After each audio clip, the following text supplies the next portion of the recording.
aja ya. Ya, imunisasi. ya buat sapang ya. Dulu, silakan ibu.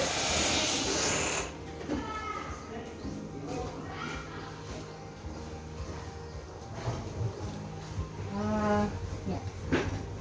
Jadi ya. Perkenalkan, nama saya Dwi Hesti. Saya mahasiswa profesi bidan ya. Saya izin untuk dengan saya ambil ujian. Boleh ya. Di sini nanti ada bidan saya yang klinikal instruktur saya ya. Nanti ikut juga dalam pemeriksaan ini. Ya. Kemudian saya sebelum melakukan pemeriksaan atau melakukan penyuntikan imunisasi, saya akan beberapa hal menanyakan dengan ya.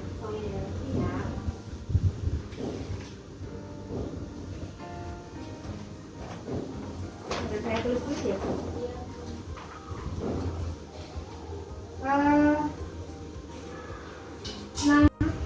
Selamat Usianya 25. untuk jenengan sama pasangan berasal dari suku yang sama, Jawa. Iya, sama Jawa. Pendidikan agamanya? Islam. Sama-sama Islam. Kalau pendidikan jenengan SMA sama-sama SMA. Ini di daerah Tirto.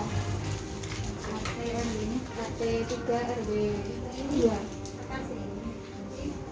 Saya berikutnya akan menanyakan tentang riwayat menstruasi ya. Ini jenengan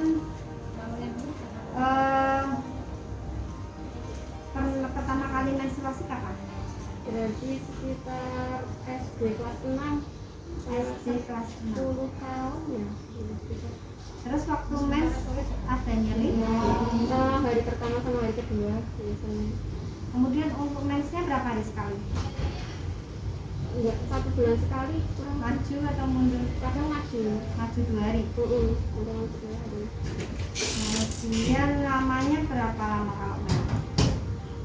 Enggak mesti, kadang 6 hari, kadang 7 hari. Ini saya tanya ya tadi dan saya lupa itu saat ini ada hormon nggak? Saat ini enggak ada. Terus saya mau tanya lagi saat ini jenengan mengalami keluhan atau Saat ini enggak. ada ya?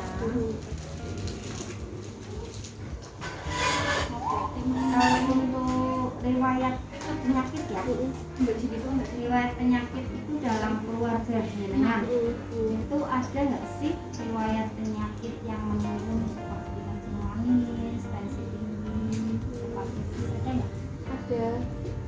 Ada dari Kalau dari bapak sering manis. kemudian kalau yang penyakit yang menular ya TBC ada nggak? Enggak ada. Oh, Kemudian ini saya tanya tentang riwayat imunisasi ya. Udah pernah imunisasi disuntik di sini sebelum ini? belum. SD berarti SD? dulu. Iya. Belum pernah disuntik Iya. ya?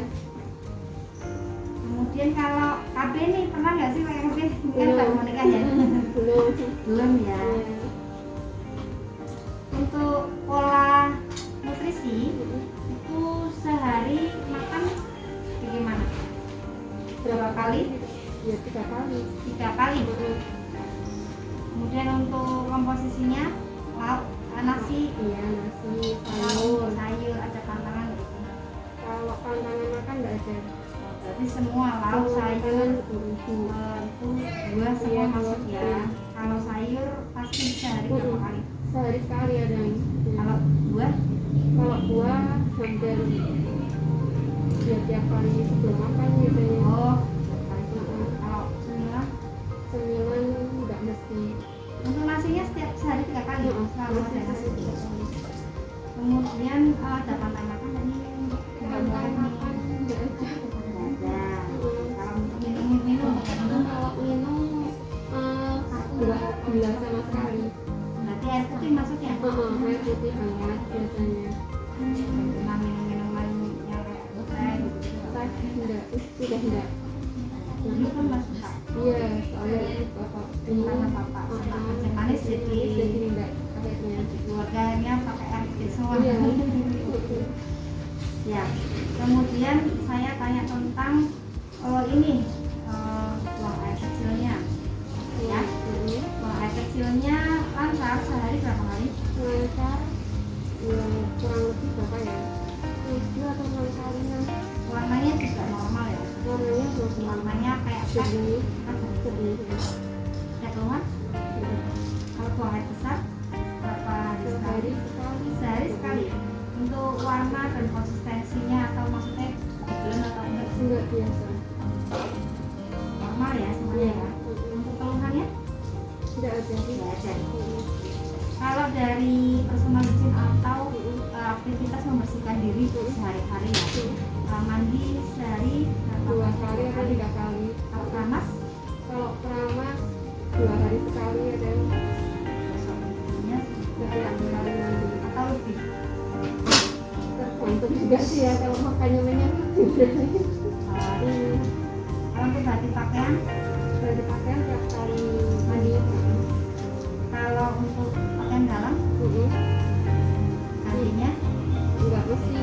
Kalau misalkan waktu mes atau waktu itu lebih sering. kalau sehari-hari Kalau sehari-hari tiap kali mandi. tiap kali mandi ganti pakaian dalam. Atau waktu apa rasa lembab. Kalau saya sebetulnya saya akan menanyakan tentang pola istirahat. Kalau tidur malam berapa jam? Rata-rata Rata-rata 7-8 ya. 7 sampai 8 jam. Kemudian tidur siang Tidur siang kadang tidur kadang enggak. rata-rata Rata-rata 1 jaman. 1 jam. Ada keluhan dalam atau masalah dalam tidur? Kemudian kalau untuk aktivitas fisik ya, bukan olahraga, apakah jenengan berolahraga rutin? Enggak. Enggak, Enggak. enggak ada itu ya. Kemudian kebiasaan-kebiasaan yang merugikan, yang saya tanya jenengan merokok nggak ini? Enggak. Minum minuman alkohol? Enggak. Minum obat di luar dari resep dokter sama tenaga kesehatan? Enggak. Ya ada juga. Kemudian minum jamu? Enggak juga. Enggak mengenal sebebas juga. Kenapa? Sebebas enggak. Enggak. Kemudian untuk ini persiapan menikah kan ya, kira-kira udah syarat menikah sudah seberapa jauh nih? Ya kurangnya ini syarat dari tenaga kesehatan ini. Oh, kurang ini. Kalau ini kan jangan nggak bekerja, berarti kan nggak mengurus tentang cuti gitu. Iya. Tapi kalau untuk yang suami swasta atau karyawan ya tadi? Iya, swasta. Swasta berarti bekerja sendiri. Iya. Cuti bisa diatur sendiri. Iya. Ya? Pernikahan. Untuk tanggal-tanggal yang penting, ada nggak sih tanggal-tanggal penting yang terkait dengan pernikahan yang bakal jenengan lakukan? Maksudnya gitu. Enggak. Enggak. Kemudian untuk ini persiapan dalam membina rumah tangga ya, latar belakang keluarganya calon suami jenengan sudah mengerti? Iya. Sudah sih.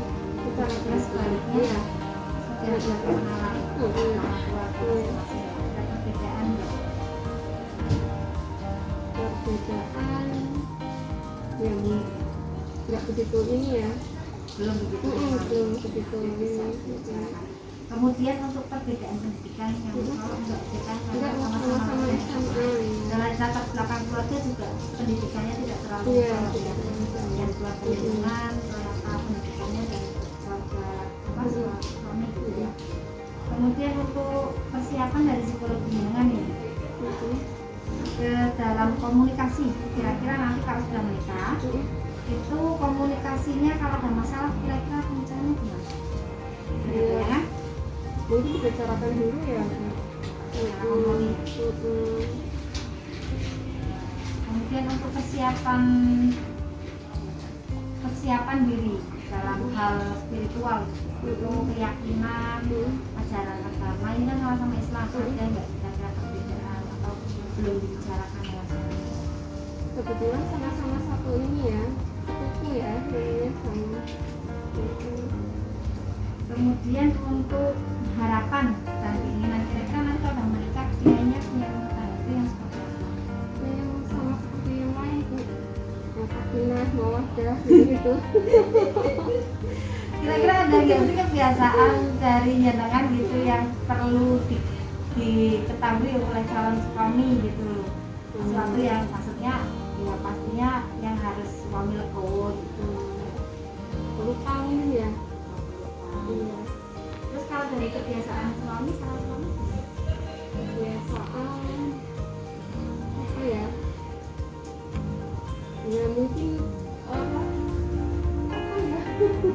Belum kelihatan sekarang. zaman calon suami berapa lama? Berapa lama ya? Ya lebih 1 tahun. Pasangan tahun lama ya. Tapi lebih sekali lagi. Iya. Berarti nggak ada sesuatu hal yang Iya. harus jenengan terima dan masalahnya. Kemudian untuk tadi manajemen konflik ya, manajemen konflik nanti suatu saat terjadi di rumah tangga yang itu di rumah tangga maksudnya nanti akan dibicarakan secara keluarga atau diskusi dulu ya. Kemudian kalau untuk ini diet, sudut pandang diet dan lain sebagainya menghadapi pernikahan ini gimana? Enggak ada dia-dia kan sih. Makanan dan Makanan nggak ada. untuk buang air kecil ada budaya yang harus dilakukan pegang tapi kesana harus begini apa namanya pernikahan masih waktu mereka harus begini. Adat gitu maksudnya kepercayaan gitu. Kemudian ada konsumsi obat tertentu nggak sih, mungkin obat tadi bilang nggak diet ya, obat buat pemutih apa gitu nggak ada. Obat pemutih. Siapa tahu tanyakan. Kemudian kalau untuk pengeluaran di daerah ada nggak sih sesuatu yang kayak cairan atau apa keluar dari air atau apa? Kalau mau mens itu sih biasanya kalau atau habis mens itu biasanya warnanya bening, kadang ada yang putih seperti apa ya, putih seperti susu, udah itu tapi sehari 2 hari. dulu ya. Dan nanti ini saya sudah ini ya namanya tanya-tanya teman-teman. Berikutnya nanti saya akan memeriksa badan jenengan ya. Saya pegang badannya dari mulai atas sampai dengan bawah. Kan rasanya jenengan siap dalam menghadapi nanti masalah apa pernikahan ya. Ini saya cuci tangan. Oh iya.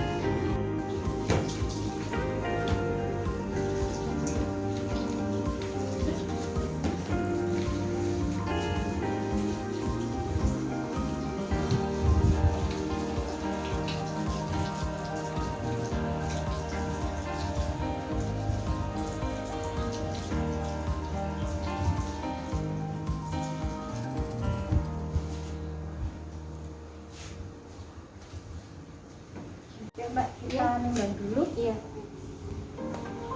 Pakai sandal atau lepas aja? 42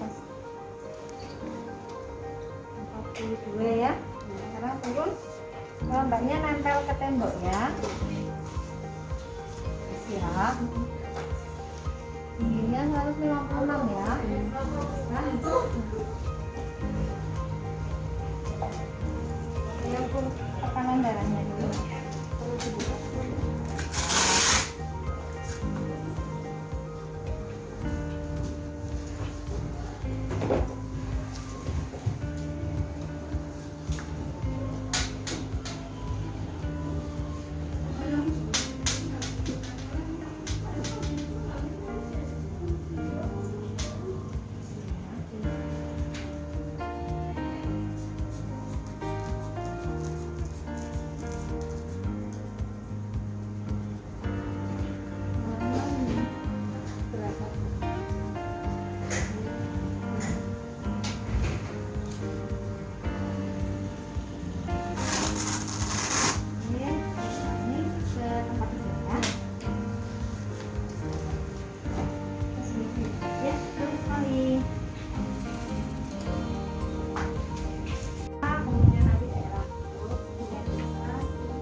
ya kayaknya ya.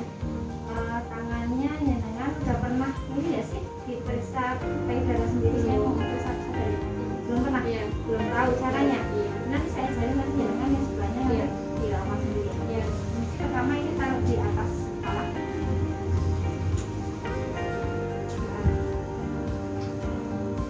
Ini sebenarnya bisa kasih kita periksa daerah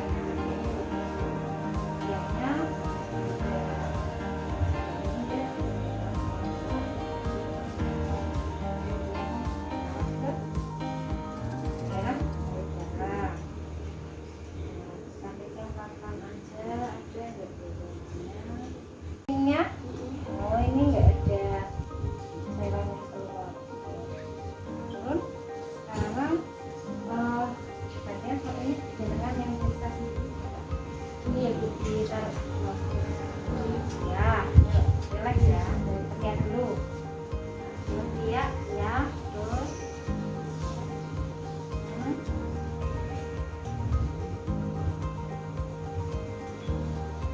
Ada gejalanya?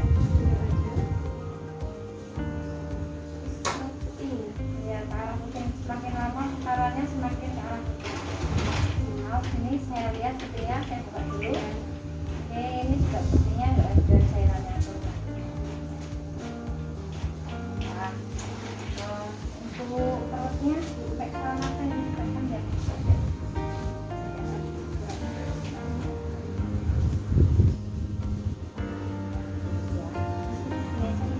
Maaf ya, saya pegang. Ini daerah rahim sudah ada juga, pokoknya sudah nggak ada masalah. Ada keputihan ya ini? Nggak ada ya. Ini saya akan periksa bagian nanti ya. Maaf ya, relax aja gitu.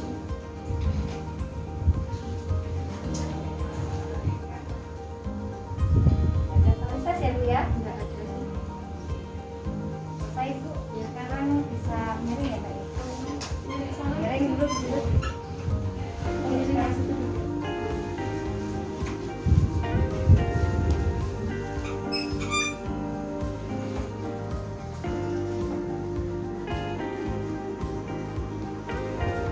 Ini kan belum diimunisasi ya? Silakan.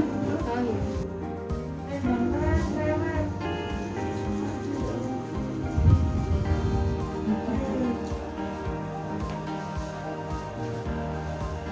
Sebelum nanti saya melakukan suntikan imunisasi saya Iya. Iya. gizi ya Bu ya. Nanti saya akan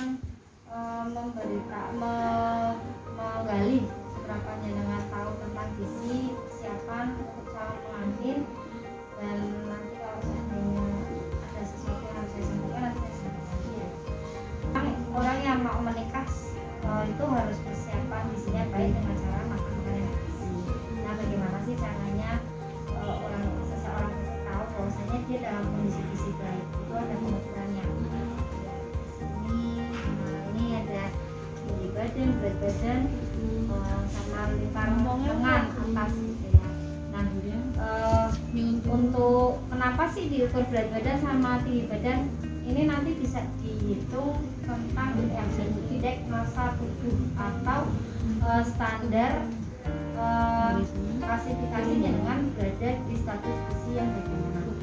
Nah, untuk pengukuran IMT sendiri ini sudah saya hitung ya dengan IMT-nya sekitar 20, artinya dalam zona sama IMT yang normal itu 18 sampai 23 sama. Kalau yang status gizi ini Catin perlu diketahui dalam rangka mempersiapkan kehamilan, karena kalau dalam menikah maka berikutnya adalah hamil ya. Nah, IMT atau indeks massa tubuh merupakan proporsi standar berat badan berdasarkan perhitungan berat badan dibagi tinggi badan dalam meter kuadrat. Nah, ini tadi jenengan saya hitungkan kan gitu ya. Pengukuran lila atau lingkar lengan atas itu bertujuan untuk mengetahui ada risiko kekurangan energi kronik atau tidak. Jadi ya, itu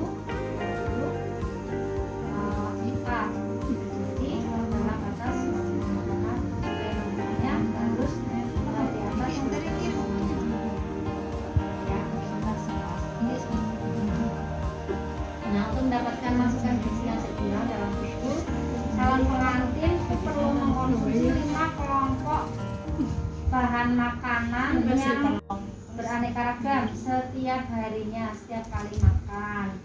Nah, ini ada 4 pilar gizi seimbang. Kelima kelompok pangan tersebut adalah kelompok makanan pokok, lauk pauk, sayur, buah, dan minuman. Porsinya dalam setiap kali makan dapat digambarkan dalam isi piringku. Sepertiga piring berisi makanan pokok, sepertiga piring berisi sayuran, dan sepertiga piring berisi lauk dan buah-buahan. Lihat ya. Nah, beberapa hal yang perlu diperhatikan dalam menjaga agar tubuh tetap sehat itu ya, 1, membiasakan minum air putih 8 gelas ya Mbak ya dalam sehari. Kemudian menghindari minum teh atau kopi setelah makan, sama membatasi konsumsi garam, gula, dan lemak. Oke, yang untuk pilar pertama itu mengkonsumsi makanan yang beraneka ragam. Tidak ada satu jenis pangan pun yang mempunyai kandungan gizi yang sangat lengkap kecuali ASI. Dengarkan dan tidak minum ASI. Pilar kedua, ada hubungan timbal balik antara infeksi dan status gizi. Artinya saat status gizinya itu dia menurun, maka dia akan mudah terinfeksi. Ya, jadi kebutuhan gizi ini penting. Pilar yang ketiga itu aktivitas fisik memperlancar sistem metabolisme. Sebelum imunisasi ditentukan dulu status imunisasinya. Tadi kan namanya saya tanya ya, sudah jadi status imunisasi PT berapa? Kriteria penentuan status imunisasi PT bila waktu bayi imunisasi ini dari satu namanya masuk ke dalam terdapat imunisasi atau riwayat imunisasi saat balita.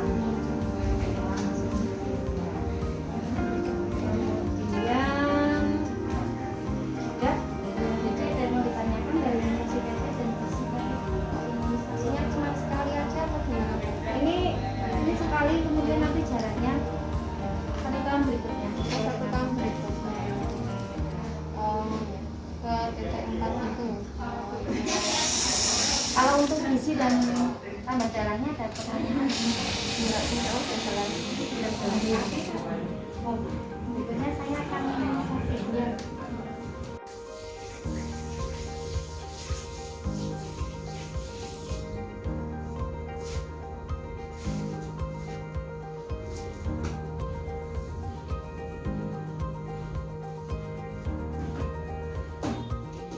Saya siapkan ini dulu ya. Ini imunisasinya imunisasi PD ya, kemudian SPN-nya masih tahun 2020. Ya.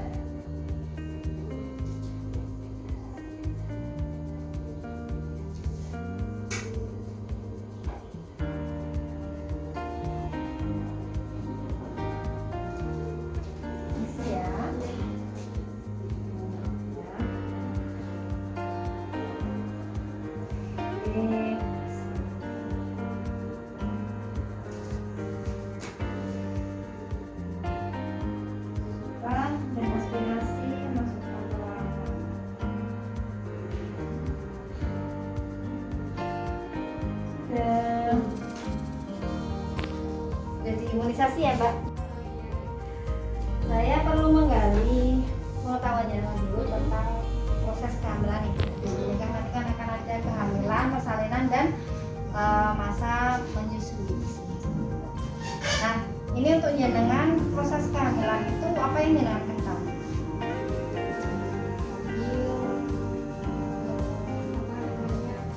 Setelah menikah, campur suami istri baru hamil. Oh ya. Dan itu. Nah, kehamilan yang ideal itu adalah kehamilan yang direncanakan. Nah, direncanakan sama suami kira-kira mau hamilnya mau kapan. Dan sel telur biar nanti saat sel telur yang matang ketemu dengan sperma, kemudian sel telurnya itu akan dibuahi sperma dalam 120 hari pertama.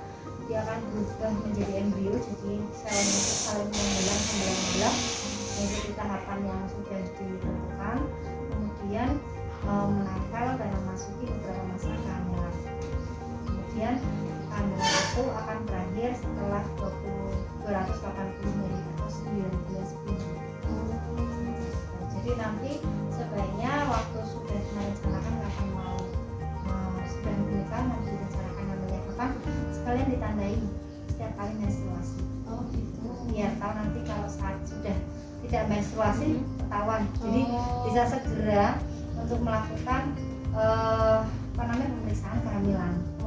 Bukan golden period bagi bayi dalam menentukan kecerdasan bayi atau menentukan otak bayi. Ya. Nah, atau ada rencana mau menunda kehamilan?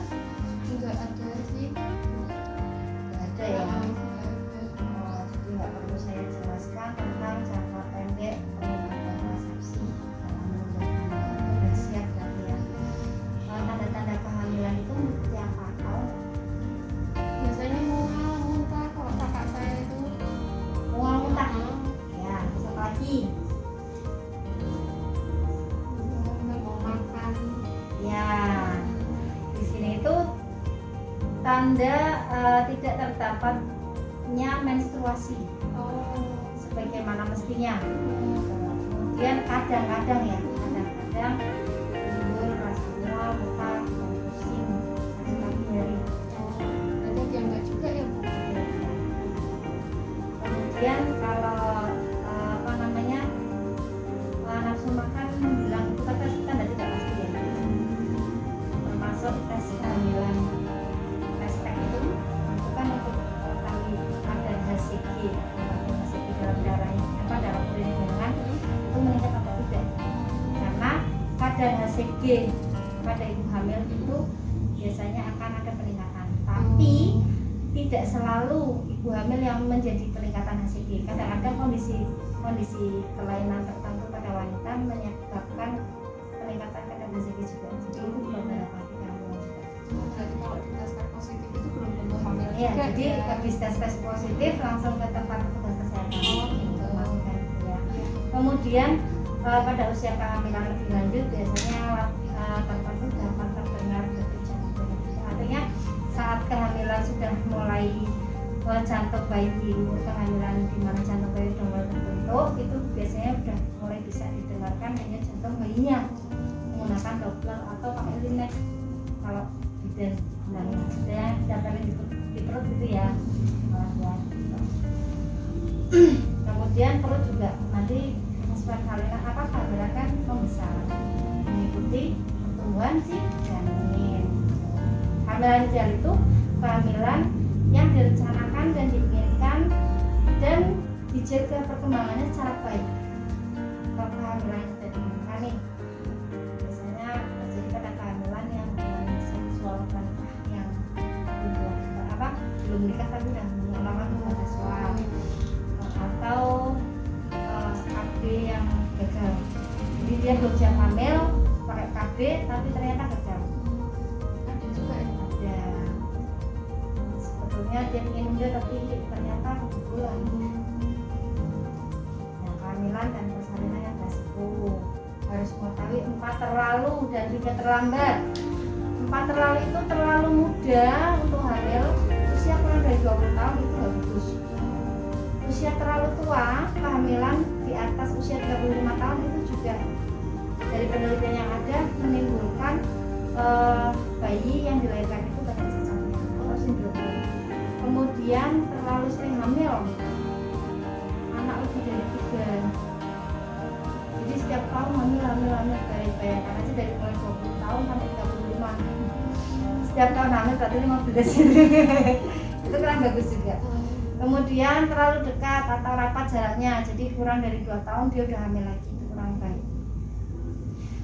Ada 3 terlambat mengetahui tanda bahaya kehamilan, tanda bahaya persalinan, tanda bahaya masa nifas, tanda bahaya bayi baru lahir, bayi itu sehingga menentukan kapan dia harus ke tenaga medisnya, jadi terlambat juga itu bahaya.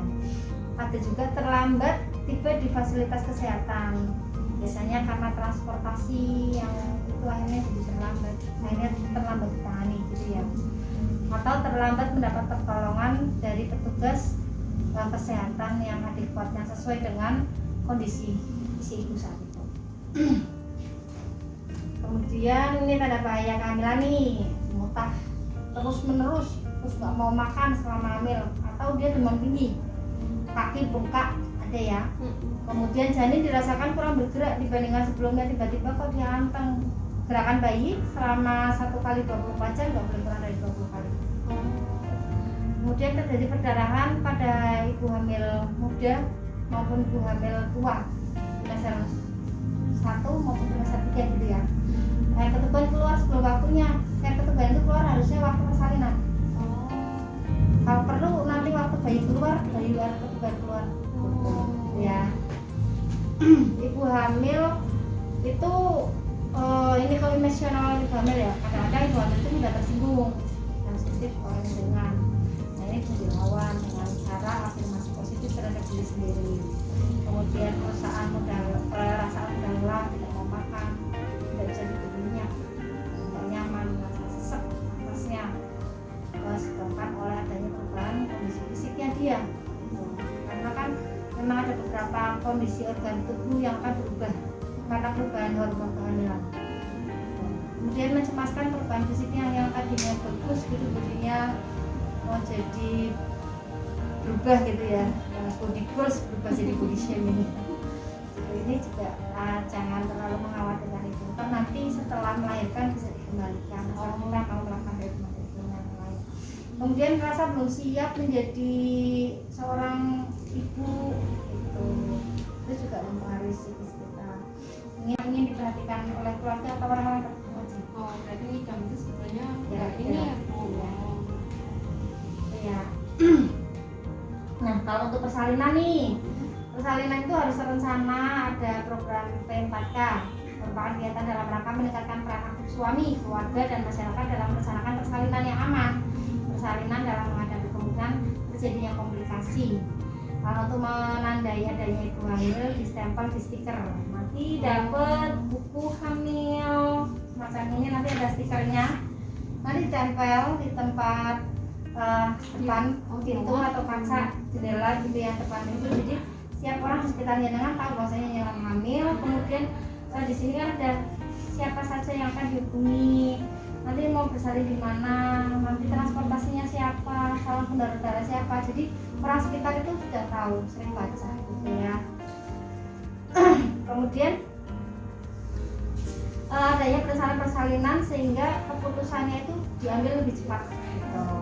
Masyarakat sekitar juga bisa segera memberikan bantuan apabila dibutuhkan, misalnya menyediakan transportasi, donor darah yang sudah direncanakan ibu dan lain sebagainya. Buku KIA adalah buku catatan kesehatan ibu hamil nih, buku KIA. Nah ini kan catatan ibu hamil.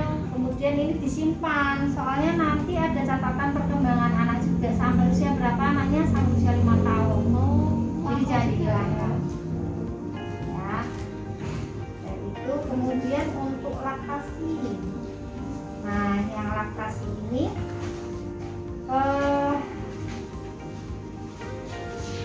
apa sih manfaat? Nanti kalau waktu melahirkan nanti dapat vitamin A ya Bu ya. Apa itu, Bu? Vitamin A ini diberikan waktu melahirkan 1 hari pada hari pertama dan hari kedua. Kemudian ini jangan harus juga si bayi yang dilahirkan itu diberikan imunisasi HB 0 begitu lahir langsung diberikan HB 0 maksimal sampai dengan 7 hari. Kemudian BCG dan polio pertama. Kalau BCG itu ada indoor ada outdoor. Kalau indoor itu berarti waktu lahir sebelum dia keluar langsung diberikan, atau kalau dia sudah keluar berarti nanti pemberiannya sekalian nanti setelah usia 1 bulan. Kemudian manfaat ASI itu melindungi zat gizi yang bernilai sangat tinggi karena mengandung daya imun yang tinggi buat bayi, membantu pertumbuhan rahang bayi secara sempurna, mudah dicerna dan diserap oleh tubuh bayi itu sendiri, mempunyai suhu yang sesuai dengan bayi dan anak, serta apa ya, selalu bersih, segar, karena dia kan selalu fresh gitu dari ibunya. Dapat membantu juga mengencangkan rahim kembali, artinya membantu pengembalian rahim bentuk semula, mengurangi resiko perdarahan. ASI eksklusif itu bisa direncanakan dari mulai hamil. Ya. Kemudian ada pertanyaan nggak? Kehamilan, persalinan, nifas? Kemudian ini ada tentang penyakit menular seksual. Apa sih penyakit menular seksual yang nggak tahu? Atau HIV ya, katanya yang dengar-dengar di TV. Ya, ini. Dan terus apa tuh HIV? Tahu nggak sih? Bisa cerita dong tentang apa yang nggak tahu? Kalau seks bebas gitu, terus akhirnya tertular AIDS gitu. Itu informasi itu. Sebelumnya mendapatkan informasi nggak sih tentang infeksi menular seksual atau HIV ini dari mana gitu? Di Belum. TV. TV? Ya. Menular seksual itu ada 8 gejala, Bu. Ya, ada yang namanya GO atau chlamydia, itu di daerah saluran bagian bawah. Kemudian ada yang di sarung ya, jadi jalan lahirnya itu bisa menyangkut GO, trichomonas, candidiasis vaginalis, ini ada ya. Kemudian ada vaginesis bakteri, ada juga sifilis, kemudian ada herpes genitalis, kondiloma acuminata gitu ya. Ada juga yang limfogranuloma, ini nanti bisa dilihat-lihat, dibaca-baca. Ini program tidak ada gambarnya ya. Oh, ini ada gambarnya. Kemudian ciri-cirinya itu nyeri bagian bawah, nyeri perut bagian bawah. Merupakan manifestasi dari penyakit-penyakit seperti infeksi menular seksual. Kemudian kadang-kadang kalau di laki-laki ada pembengkakan di daerah buah zakarnya. Ada yang namanya konjungtivitis neonatorum, itu adalah konjungtivitis yang menular ke bayi gara-gara si ibunya punya konjungtivitis punya penyakit menular seksual saat melahirkan, saat bayinya keluar melewati alas kelaminnya ibunya dan lahir, pas di situ ada penyakit menular seksual, jadi si bayi bisa kena, biasanya kena di bagian matanya. Makanya ibu hamil kalau ada masalah segera masukkan ke dinas kesehatan. Gonore, kencing nanah itu pada laki-laki itu akan keluar cairan kental atau kuning gitu. Kalau perempuan seringkali tanpa gejala, cuma berupa keputihan kuning terutama di daerah mulut rahim. Pemeriksaan bisa menyebabkan mandul, hal ini bisa menyebabkan. Disebutkan tentang GO, sifilis, herpes, konjungtivitis, kamidiosis, ini pada bayinya, konjungtivitis pada bayinya. Ada pertanyaan tidak? Sejauh ini Bu, nanti kalau misalkan ada keluhan kesini aja lagi. Oh, sudah kembali sini aja lagi. Oke. Ya, ini ada banyak ini bentuknya lagi ya. Soalnya pusing lihat ininya. Oh, pusing melihat ini ya. Yang terakhir ini ya, HIV. Tadi HIV itu penyakit menular seksual juga. Kalau AIDS bedanya apa? Kalau HIV itu kumannya, kalau AIDS adalah kumpulan gejala akibat penurunan kekebalan tubuh. Jadi AIDS itu adalah orang yang sudah kena HIV dan dia sudah berada di stadium terminal, sehingga bukan cuma HIV aja tapi dia akhirnya udah ada komplikasi penyakit A, B, C gitu. Itu AIDS namanya. Kemudian ya, infeksi HIV ditularkan melalui pertukaran cairan tubuh. Siapa aja yang beresiko terkena HIV ya? Satu, dia melakukan hubungan seksual yang tidak aman atau berganti-ganti pasangan. Kemudian ada juga orang yang kena HIV melalui transfusi darah, atau menggunakan tertusuk benda yang bekas, benda tajam ya, alat medis yang bekas digunakan oleh orang HIV, dia penasun, pengguna narkoba suntik, dia resiko juga tertular HIV, atau juga bisa penularan HIV itu dari ibu ke bayi.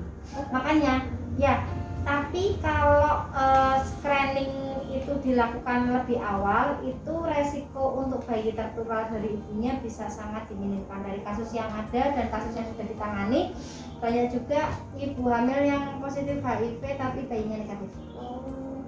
Itu fungsinya ya. Jadi fungsinya itu nanti harapannya gimana caranya kita ada pendidikan kesehatan ini nanti memberikan kesadaran bahwasanya HIV itu bisa diputus rantainya.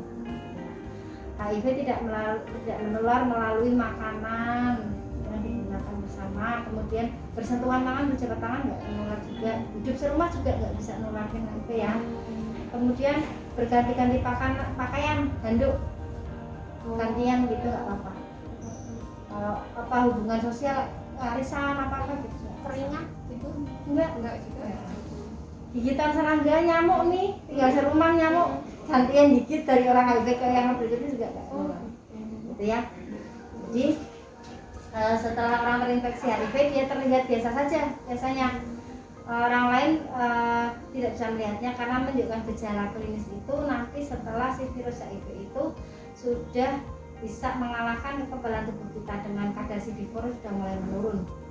CD4 itu kekebalan tubuh biasanya terjadi 5-10 tahun setelah terinfeksi. Pasti akan menurun. Iya, karena kan HIV sifatnya dia masuk ke badan, dia nyerang dulu nih kekebalan tubuh. Kan kekebalan tubuh nggak langsung habis atau nggak langsung berkurang, dia menurun pelan-pelan. Nah, saat kadar CD4 tertentu di atas di bawah 100 biasanya nanti dia mulai menunjukkan gejala. Ya. Setelah itu orang tersebut mulai menunjukkan kumpulan gejala akibat penurunan kekebalan tubuh yang tadi saya bilang tadi.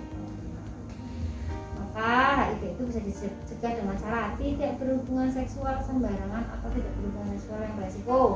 Bisa saling setia, menggunakan kondom, hindari penggunaan narkoba suntik.